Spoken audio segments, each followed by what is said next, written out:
नमस्कार दोस्तों, दिग्विजय शर्मा एकेडमी में आपका स्वागत है। आज हम साइंस के एमसीक्यूज करने वाले हैं। आज जो हम चैप्टर कवर करेंगे उसका नाम है अवर एनवायरनमेंट। तो आगे देखते हैं क्वेश्चंस। तो every food chain in the ecosystem begins with which are the original source of food.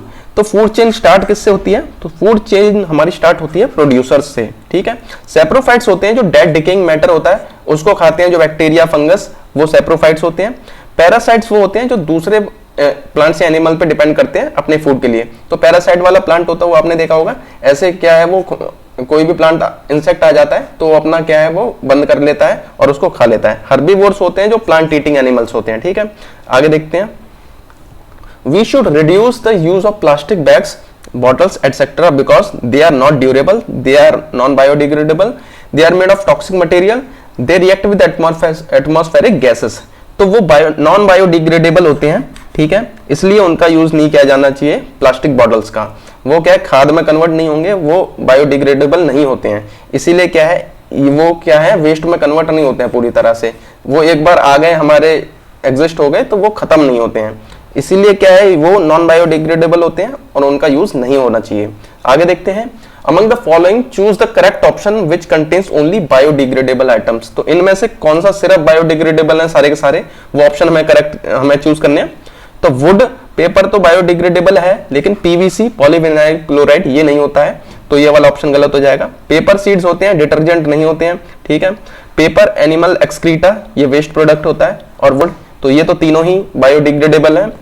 Wool, leaves और पेपर ये भी तीनों हैं, तो इसलिए थर्ड और फोर्थ ऑप्शन हमारा करेक्ट हो जाएगा। थर्ड फोर्थ हमारे ऑप्शन डी में आ रहे हैं, तो ये आंसर हमारा करेक्ट हो जाएगा। Which among the following statements is incorrect in view of plants. तो यहाँ पर इनकरेक्ट पूछा है, तो देखते हैं। They convert solar energy into chemical energy, तो ये करेक्ट है। They prepare their food from organic compounds, तो यहां पर ये गलत है। वो ऑर्गेनिक कंपाउंड से नहीं बनाते हैं, वो इनऑर्गेनिक कंपाउंड्स यानी कि CO2, वाटर, सनलाइट इससे बनाते हैं, तो सही तो हमारा यही होगा। They are also called producer, तो ये सही बात है। They are initial source of energy in food chain, तो ये भी करेक्ट है, तो ऑप्शन बी हमारा करेक्ट आंसर हो जाएगा। आगे देखते हैं।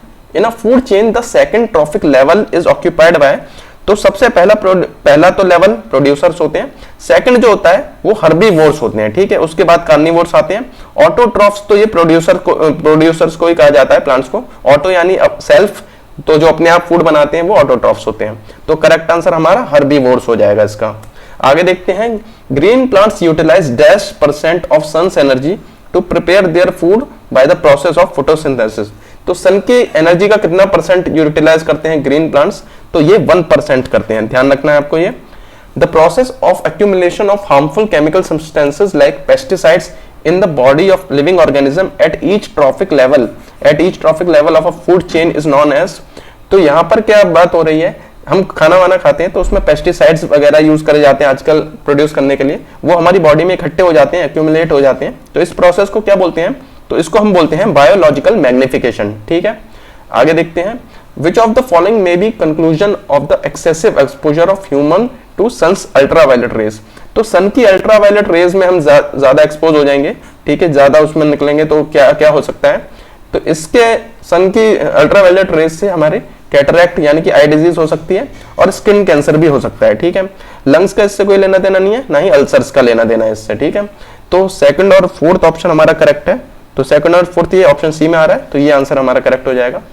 Which among the following is an correct full form of DDT? ये इंपॉर्टेंट फुल फॉर्म है DDT की, तो इसका होता है डाइक्लोरो डाइफेनाइल ट्राइक्लोरोइथेन, तो ये ऑप्शन सी करेक्ट हो जाएगा। आगे देखते हैं।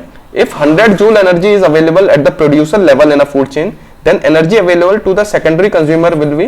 तो एक लेवल से दूसरे लेवल पर जब हम जाते हैं तो 10% ही हमारी एनर्जी क्या है ट्रांसफर होती है। ठीक है, प्रोड्यूसर से प्राइमरी से सेकेंडरी की तरफ जाएंगे तो अगर इन पे 100 जूल है तो इसके 10% यानी कि 10 जूल आगे ट्रांसफर होगी, बाकी 90% क्या है वेस्ट हो जाती है। ठीक है, which of the following radiation is responsible for conversion of atmospheric oxygen to ozone. तो एटमॉस्फेरिक ऑक्सीजन को ओजोन में कन्वर्ट करने के लिए अल्ट्रावायलेट रेडिएशन रिस्पॉन्सिबल होती है। ठीक है, ध्यान रखना आपको ये। The substance which is chiefly responsible for the depletion of ozone layer. तो ओजोन लेयर को डिप्लीट करने के लिए सबसे ज्यादा हमारा रीजन जो है वो CFC है, क्लोरोफ्लोरोकार्बन्स, तो ये सबसे ज्यादा रिस्पॉन्सिबल है। What will happen if deer is missing in the food chain given below? तो अगर यहां से मैं डियर हटा देता हूं तो डियर अगर चले जाएगा तो क्या है, टाइगर को खाने के लिए कुछ नहीं होगा, तो टाइगर की क्या हमारी पॉपुलेशन कम हो जाएगी। और घास को खाने वाला कोई नहीं है, इसीलिए घास की ग्रास जो है वो इंक्रीज हो जाएगी। ठीक है, तो यहां पर ऑप्शन देखते हैं, पॉपुलेशन ऑफ टाइगर इंक्रीज, तो टाइगर की पॉपुलेशन डिक्रीज होगी, तो ये गलत हो जाएगा। यहां पर हमें करेक्ट पूछा है। ठीक है, the population of grass decrease, तो ग्रास तो इंक्रीज होगी, तो ये भी गलत हो जाएगा। Tiger will start eating grass, तो टाइगर घास खाना नहीं शुरू कर देंगे। तो population of tiger decrease and population of grass increase, तो ये करेक्ट है। ठीक है, ऑप्शन डी करेक्ट है, यही बताया मैंने, टाइगर की पॉपुलेशन डिक्रीज हो जाएगी और ग्रास की क्या है वो इंक्रीज हो जाएगी। आगे देखते हैं, which of the following substances will not be converted to compost when added in a composting pit. तो कंपोस्टिंग पिट यानी कि गड्ढे में डाल देंगे, तो इनमें से क्या चीज जो है कंपोस्ट में कन्वर्ट नहीं होगी। तो जो नॉन बायोडिग्रेडेबल हमारे सब्सटेंसेस होते हैं वो नहीं कंपोस्ट में कन्वर्ट होते हैं। ठीक है, कंपोस्ट यानी कि खाद बोलते हैं इसे। ठीक है, तो पेपर हमारा कन्वर्ट हो जाएगा, फ्रूट वेजिटेबल के छिलके होते हैं वो भी हो जाएंगे, ह्यूमन एंड एनिमल एक्सक्रीटा यानी वेस्ट प्रोडक्ट ये भी हो जाएंगे।